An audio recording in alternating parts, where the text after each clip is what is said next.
अफगाणिस्तानमध्ये तर मुस्लिमेतर फारसे शिल्लकच नाहीयेत आणि हाजरा हे शिया असतात, त्यांना अफगाणिस्तान मुस्लिमच म्हणत नाही. पण बांगलादेश आणि पाकिस्तान आपल्या डोळ्यासमोर आणि गेल्या 70 हा राष्ट्राच्या दृष्टीने फार दीर्घकाळ नाही, आपल्या डोळ्यासमोर खतम झाले. तिथले हिंदू खतमच होत आलेले आहेत. आत्ता 6 महिन्यापूर्वी पाकिस्तानच्या नॅशनल असेंब्लीमध्ये हिंदू मॅरेज ऍक्ट मंजूर झाला. म्हणजे पाकिस्तान घडलं, कत्तली घडल्या, स्टेट रिलीजन इस्लाम झाला, जगू नाही दिलं, सगळ्यांची धर्मांतर घडवली. हे सगळं असून जे थोडेफार शिल्लक आहेत, आत्ता मिळाली मान्यता की हिंदू लग्नाला रीतसर कायदेशीर लग्न म्हणून. अन्यथा हिंदू लग्नांना पण मंजुरीच नव्हती, कारण पाकिस्तान हे इस्लामिक स्टेट आहे. आपल्या डोळ्यासमोर काश्मीर खोऱ्यात ते घडलंय. आता 370-35 रद्द झाल्यावर एक ठामपणाने 4 पावलं टाकताना उद्या हे चित्र बदलता येतं का हे पाहायला लागेल.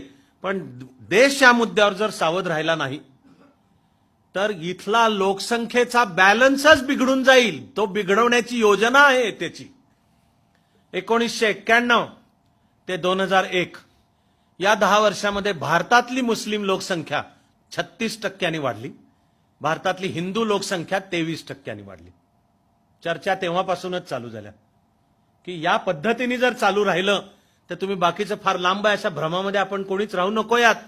कळणाऱ्या भविष्य काळामध्ये भारतातच हिंदू अल्पसंख्याक बनतील, जे डोळ्यासमोर गेल्या 70 वर्षात आधी पाकिस्तान, बांगलादेश, तिकडे काश्मीर खोऱ्यामध्ये झालं, ते पुढल्या काही काळामध्ये इथे पण घडू शकतं. हा धोका जर देशाने लक्षात घेऊन घटनात्मक दृष्ट्या, माझं म्हणणं आहे, पावलं टाकायची ती लोकशाही आणि अर्थातच कोणाही बद्दलचा द्वेष न करता, पण अन्यथा नाही तर ते वाढून ठेवले.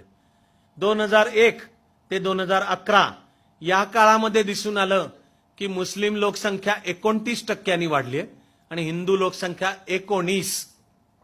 लोकसंख्या शास्त्रामध्ये त्याचा अर्थ होतो की आता हिंदू लोकसंख्या कमी होते आहे. There is a thing called replacement rate. तर रिप्लेसमेंट रेट म्हणजे स्टेडी लोकसंख्या जेवढी आहे तेवढी किती कधी राहील, तर तो आहे 2.1. लोकसंख्या वाढीचा वेग जर 2.1 असेल तर जेवढी लोकसंख्या आहे तेवढीच राहील. 2001 ते 2011 मध्ये हिंदू लोकसंख्या वाढली 19%, म्हणजे रिप्लेसमेंट रेटच्या खाली आहे, आणि मुस्लिम लोकसंख्या वाढली 29%. तरी हे जर समाजामध्ये कळलं तर त्याचे मेसेजेस त्यावेळी सत्तेत होते त्यांच्या सोयीचे नाहीत असं पसरेल म्हणून त्यावेळच्या सरकारने हे आकडे दाबायचा प्रयत्न केला.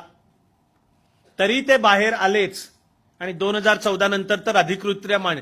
अशा वेळी मी जे स्वतःला सेक्युलर वगैरे म्हणतात त्यांचे लेख मी वाचलेले की ते सांगतायत तरी पण बघा ना की आधीच्या 10 वर्षामध्ये मुस्लिम लोकसंख्या वाढीचा वेग 36% होता, तो आता 19 तरी टक्क्यावर आला का नाही आला.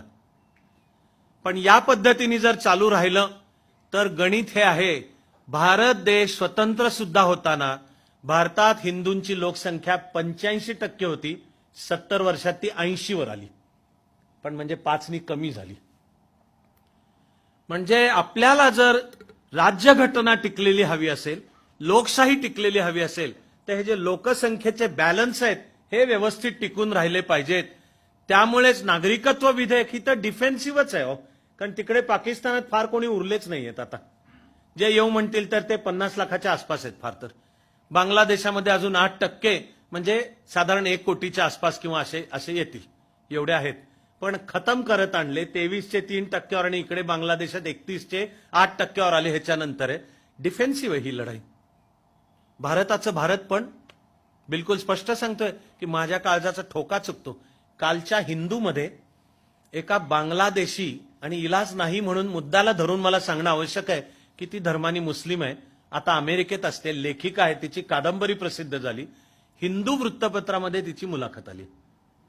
या बाई म्हणतात की बांगलादेशातले आम्ही सगळेच पूर्वी हिंदू होतो पण आता नाही, आणि त्यांना आपली हिंदू पाळंमुळं विसरायची आहेत असं त्या तिकडे म्हणतात. तो लेख हिंदूमध्ये इमाने इतबारे छापून आलेला आहे. या देशामध्ये जी हजारो वर्ष संस्कृती चालत आली, जी वेद उपनिषदांच्या पासून आहे, जी बुद्ध महावीरांनी सुद्धा समृद्ध केली, आणि जी सगळ्या मध्ययुगान संतांसकट आणि अर्थातच शिवाजी महाराज झाले म्हणून बसलो होत आपण इथे सगळे, तर निश्चितपणे आहे या तऱ्हेने चालू राहिलं तर देशासमोर मोठा धोका आहे. राज्यघटना, कायदा, लोकशाही, मानवाधिकार याच्या चौकटीत राहून पुढची पावलं टाकायची असतील तर हे नागरिकत्व सुधारणा विधेयक तर आहेच, आणि पहिल्यांदा जी आंदोलनं मुद्दाम घडवून आणण्यात आली तर आता देशभर त्याची प्रतिक्रिया म्हणून की समर्थन सुद्धा तितकंच आहे. तेवढं एक मला असलेलं दुःखात सुख आहे की एक चॅनल जो काय संघ भाजपला अनुकूल नाही, पण त्या चॅनलनी या नागरिकत्व विधेयकावर पाहणी केली आणि त्यांची असून दिसून आलं की 62% नागरिकांचा या विधेयकाला पाठिंबा आहे. मी तुम्हाला खरोखर सांगतोय, माझा जीव भांड्यात पडला. मला प्रस्तावितच हे करायचं निश्चितपणे की याच्या नंतरचं पुढचं महत्वाचं कुठलं पाऊल असेल तर तो पाहिजे जनसंख्या नियंत्रण कानून.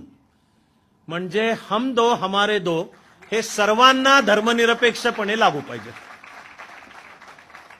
आणि त्याहून अधिक मूलभूत जे भारताने 1947 सालीच करायला हवं होतं ते म्हणजे समान नागरी कायदा. तेवढ्यावर निदान घटना समितीच्या कामकाजाचा अभ्यास केला तर दिसतं की नेहरू, बाबासाहेब आंबेडकर, सरदार पटेल या सगळ्यांना समान नागरी कायदा हवा होता.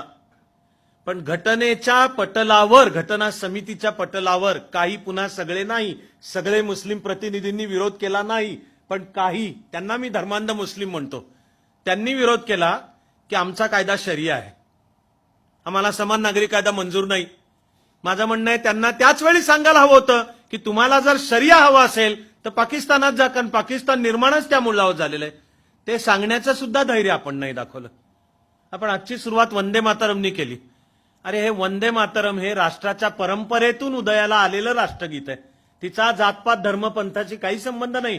वंगभंग 1905 कर्जननी केलेली धर्माच्या आधारावरची फाळणी, तिच्या विरुद्ध बंगाल आणि देश उभा राहिला, त्यावेळी वंदे मातरम म्हटलं गेलं. ते हवं होतं राष्ट्रगीत आपलं, पण घटना समितीच्या पटलावर त्यांनी आक्षेप घेतला की त्या वंदे मातरम मध्ये जे पुढचं कडवं आहे, त्वम ही दुर्गा दशप्रहरणधारिणी, तर हे एका हिंदू देवतेचं वर्णन आहे, आम्हाला मंजूर नाही. आम्ही आमच्या देशाच्या राष्ट्रगीताची तडजोड केली. आणि तरी आपण राष्ट्रभक्त, आपण म्हणतो की जनगणमन पण आमचंच राष्ट्रगीत आहे, कारण राष्ट्र आमचं हो, भारत माता, आम्ही तिला आई म्हणतो, ते आमची आई आहे, आम्ही आईला आई आणि बापाला बाप म्हणतो. न म्हणणाऱ्यांनी काय ते ठरवावं, मग त्यांचं काय ते आपण ठरवू. तेव्हा मुळात 1947 मध्येच यायला हवा होता समान नागरी कायदा. त्यावेळेला ज्यांना म्हणायचं होतं की आमचे कायदे धर्माच्या आधारावर ठेवा, कसली मग धर्मनिरपेक्षता आहे, आणि कुठलं सेक्युलर ढोंग, ही नाहीच आहे धर्मनिरपेक्षता. तर त्यांना त्यावेळीच मग सांगायला हवं होतं की तुम्हाला तसं हवं असेल तर तिकडे मग जा पाकिस्तानात, तिकडे शरिया, किंवा सौदी अरेबिया घ्यायला तयार असेल तर जा. ते घेणार नाही, ते एकालाही पाऊल टाकू देणार नाही तिकडे. भारतात राहायचं असेल तर सर्व भारतीयांना एक समान असलेला कायदा लागू झाला पाहिजे. तेव्हा देशामध्ये लवकरात लवकर, इनफॅक्ट आता जागृती होईल त्या जागृतीचा प्रवास समान नागरी कायदा येऊन या आधुनिक भारताची ताकद वाढणे आणि जगामध्ये एक योग्य महासत्ता म्हणून आपण उभं राहणे, इकडे वाटचाल व्हायला पाहिजे. आपण सगळे त्याच्यासाठी काम करूयात, एवढीच प्रार्थना करतो आणि निरोप घेतो.